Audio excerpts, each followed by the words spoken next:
What's going on, NFL fans? Welcome back to Touchdown Kingdom, your go-to channel for the latest NFL news and content. If you enjoy our videos, make sure to show your support by liking, commenting with your predictions, and subscribing, as we'll consistently bring you more exciting content like this. Today, we kick off the second installment of our series where we analyze and predict the upcoming 2023 NFL season for each division. The NFC East takes the spotlight, and let me tell you, this division is as competitive as it gets. With historic rivalries and passionate fan bases, all four teams believe they have a shot at the playoffs. Get ready for some intense debates from these fan bases because any team could surprise us and clinch a playoff spot. First up, we have the Washington Commanders? Maybe not the Commanders. We'll see what happens to their name now that they couldn't get it trademarked, but luckily, that doesn't impact their performance on the field. It breaks my heart to say that this team is almost complete. Their receiving core is good, their running backs are okay, the defensive line is incredible, they have good safeties and young corners. However, they don't know if they have a quarterback. The prediction earlier was that Sam Howell would be their guy coming into this season, but now reports are that he is neck and neck with career journeyman Jacoby Brissett, who isn't a bad player, but you don't want your future quarterback to lose out to him in camp.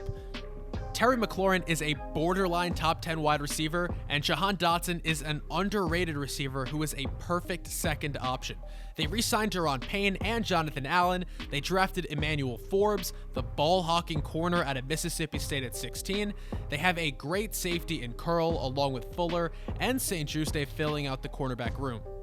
They still have Sweat and Chase Young coming off the edge, and it will be a pivotal season for the both of them in 2023. Ron Rivera is on the hot seat, and it is likely he gets fired if they don't perform well, regardless if they have good quarterback play or not. For the Commanders, this seems like a bridge season until they make a move for a great quarterback, unless Sam Howell breaks out. They are an interesting team to follow because they are most likely going to be in most games, but without solid quarterback play, it's hard to have them winning enough games in a competitive division like this one. Next up, we have the Dallas Cowboys.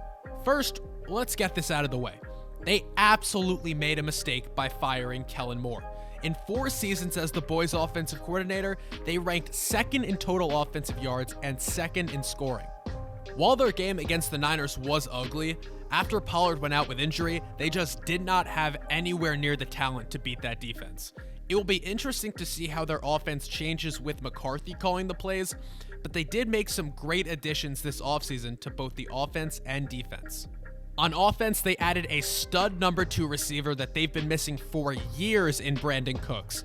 Cooks will allow CeeDee Lamb to get more single coverage looks, and while he might not fill the stat sheet, he will certainly help the Cowboys offense and serve as a great deep threat. While they dumped their star running back Ezekiel Elliott, he was not a star in Dallas the last couple seasons. He was routinely outperformed by Tony Pollard and noticeably lost another step this past season, only averaging 3.8 yards a carry and benefiting from taking the goal line carries in the touchdown department. While he was great at getting 1 or 2 yards, he was not explosive enough to deserve his contract, and they made the right business decision. On defense, they were great last season. Micah Parsons deserves all the praise that he gets, as we firmly believe he is one of the best defensive players in football and will be a favorite for Defensive Player of the Year. They also added Stephon Gilmore, who many think is washed up, but this is simply not the case. While he is no longer his 2019 self, he is still a great corner, and the Cowboys will have a top 5 cornerback duo in Trevon Diggs and Gilmore. They have a good D-line and one of the most underrated interior D-linemen in Osa Odighizuwa, who will continue to improve and turn into a beast on the inside. In addition to Osa, they drafted Mozzie Smith out of Michigan in the first round, who will likely make an immediate contribution when they play a 4-man front. The Cowboys will be an interesting team to watch this upcoming season, and in a weak NFC conference, they believe if they can win it all under Dak, the time has come for them to make it all the way. The New York Giants are a funny football team. I don't mean this in a bad way at all, because they made the playoffs last season, they have a fantastic head coach, and a good team all around. But their roster construction is very different compared to other teams. For example, last season, their number one wide receiver was Isaiah Hodgins, who they picked up in free agency after he got cut from the Bills, and they've not really done anything important to solidify that position besides drafting Jalen Hyatt in the 3rd round, who is reportedly getting 3rd team reps in practice this offseason. Their wide receiver room is just filled with guys who fill the slot receiver role. They have Wan'Dale Robinson, signed Paris Campbell, Darius Slayton, Sterling Shepard, Jamison Crowder, etc. However, they did make a big trade in getting Danny Dimes a weapon in Darren Waller, who will most likely be their best statistical pass catcher. They signed Danny to a contract with a lot of money for 4 years, but it is front-loaded, so if after 2 years they aren't happy with his play, they can get rid of him with little penalty.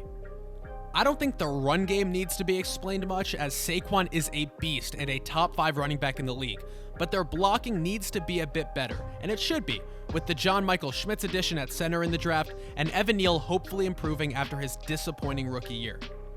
On defense, they have a lot of talent in Dexter Lawrence, Kayvon Thibodeau, Leonard Williams, Azeez Ojulari, Xavier McKinney, and Adoree Jackson.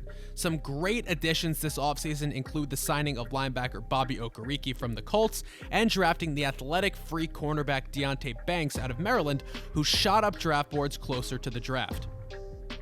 Last season, they finished at 9-7 and upset the Vikings in the playoffs, but with a roster with much more talent on defense, and in the 2nd year under coach Brian Daboll, they look to improve on this record and make a run in the weak NFC.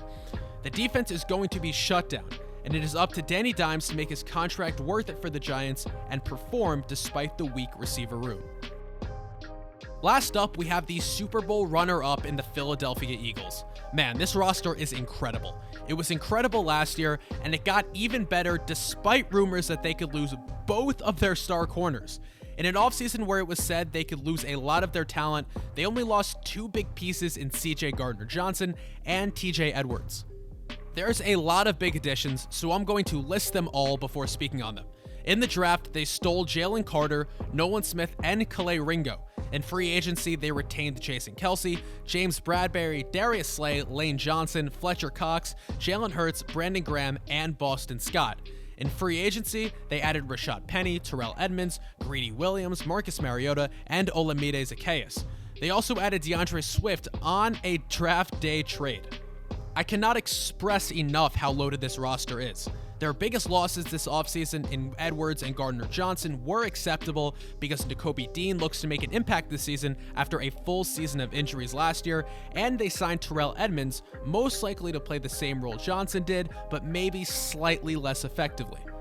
It's been mentioned before that the NFC is weak, and it is true. Most of all the top quarterbacks are in the AFC, and the top quarterbacks in the NFC include Jalen Hurts, Dak Prescott, Kirk Cousins, Jared Goff, and Geno Smith.